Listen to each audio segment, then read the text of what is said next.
నా పేరు ఇందుమతి. నేను అక్క వాళ్ళ కోడల్ని. నేను 9th క్లాస్ నుంచి బాగా బిలీవ్ చేస్తాను జీసస్ని. నేను ఎంత విశ్వాసంగా ఉండేదాన్నంటే, నాకు మా మమ్మీ వాళ్ళు హిందూస్ అయినా కూడా వాళ్ళు ఏ రోజు పూజలు చెయ్యి అని ఏ రోజు నన్ను ఫోర్స్ చేయలేదు. నా అంతలో నేను ఎప్పుడు గాడ్లోనే నడిపించబడ్డాను. అండ్ ఈవెన్ మ్యారేజ్ కూడా నాది లవ్ కమ్ అరేంజ్ అనమాట. తను క్రిస్టియనే అండ్ మ్యారేజ్ కూడా క్రిస్టియన్ మ్యారేజ్లోనే అయింది. అండ్ ఆఫ్టర్ మ్యారేజ్ నాకు ఒక 1 yearలోనే ఒక పాప. మా హస్బెండ్ దుబాయ్లో జాబ్ చేస్తుండే. పాప పుట్టిన 1 yearకి ఇక్కడికి వచ్చారు. బర్త్డేకి ఇంకా బర్త్డే చేద్దామని వచ్చారు. ఇంకా ఇక్కడే ఉండిపోయాం అనమాట. మా ఇద్దరికి జాబ్స్ లేకుండే అసలు. అంటే తను ట్రై చేస్తున్నా కూడా ఇంకెక్కడ మాకు దొరకలేదన్నమాట. ఇంకా నేను చాలా శోధనతో ఉండే ఆ టైంలో. నేను ఇక్కడ అక్కని గుర్తు చేసుకున్నాను. ఆల్రెడీ నేను అక్క అల్వాళ్ళలో మినిస్ట్రీ పెట్టినప్పుడు అక్కడికి ఒక 2 times వెళ్ళాను. అప్పుడు నేను బైక్ కొనుక్కోవాలని ప్రేయర్ చేసుకున్నాను అక్కతోని. అప్పుడు నేను బైక్ కూడా కొనుక్కున్నాను బిఫోర్ మ్యారేజ్.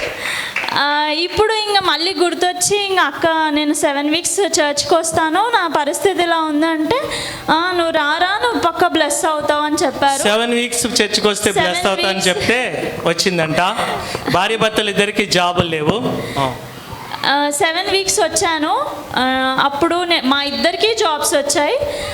గడిగే డబ్బులు కొడదాం. 7 weeks రావడంగానే ఇద్దరికి జాబ్స్ వచ్చినాయంట, మంచి జాబ్స్.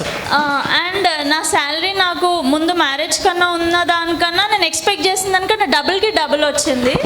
శాలరీ డబుల్ వచ్చిందంట 7 weeks వచ్చినందుకు. గడిగే డబ్బులు కొడదాం. ఎక్స్పెక్ట్ చేయలేదు నాకు అంత. అంటే 2 years గ్యాప్ తర్వాత కూడా నాకు అంత శాలరీ వస్తుందని నేను ఎక్స్పెక్ట్ చేయలేదు. అండ్ అన్నయ్య ఇక్కడికి వచ్చిన 7 weeksలో నాకు ప్రేయర్ చేశాను, నీకు పక్క కుమారుడు పుడతాడు అని. నేను అస్సలు ఈవెన్ అనుకోలేదు. మళ్ళీ సెకండ్ ఇప్పుడే అనుకో, మొదట పాప పుట్టింది, తర్వాత నీకు కుమారుడు పుడతాడని ప్రవచించాను. ప్రేయర్ చేస్తున్నాడు కదా, సరేలే పుట్టినప్పుడు చూద్దాం చేసుకుందాంలే అనుకున్నాను. అనుకోకుండా మళ్ళీ 6 monthsలో నాకు క్యారింగ్ ఉన్నాను.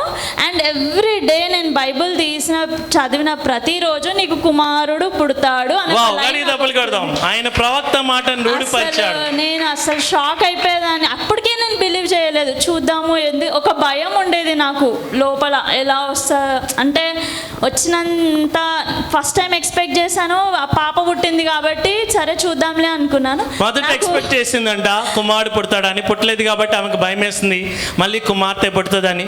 కానీ బైబిల్ తీసినప్పుడల్లా కుమారుడే పుడతాడని వచనం వస్తుంది. మాథ్యూలో వస్తుంది ఆ లైన్, అదే వచ్చేది అనమాట నాకు. ఎప్పుడు ఎవ్రీ టైం నేను బైబిల్ తీసినా నాకు అదే వచ్చేది. అండ్ నాకు బాబు పుట్టాడు, అక్కడే ఉన్నాడు.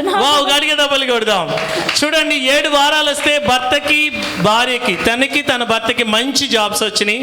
అలాగే కుమారుడు పుడతాడని ప్రవచనం ఇస్తే కుమారుడు ఇచ్చిన ప్రవచనం నెరవేరింది. ఆమేన్. నాకు ఫస్ట్ పాప పుట్టినప్పుడు అసలు పాలు రాలేదు. పాపకి 1 drop కూడా నాకు పాలు రాలేదు. నేను ప్రతి ఒక్క మదర్ని చూసి ఏడ్చే రోజులు ఉంటుండే. అసలు నాకెందుకు దేవుడు పాలు ఇవ్వలేదు అని. నా బేబీకి అన్ని పాలు పెట్టినా నేను.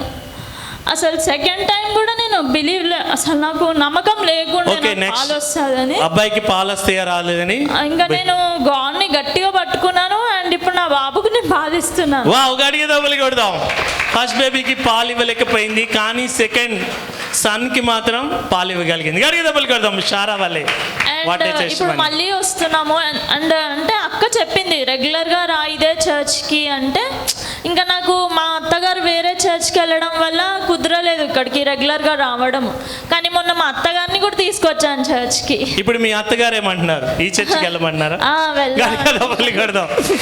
వాళ్ళ అత్తగారంట వేరే చర్చికి తీసుకెళ్లే వాళ్ళు ఇప్పుడు ఈ చర్చికి వెళ్ళమని చెప్తున్నారంట. గట్టిగా దెబ్బలు కొడదాం. 7 వారాలు వచ్చింది భర్తకి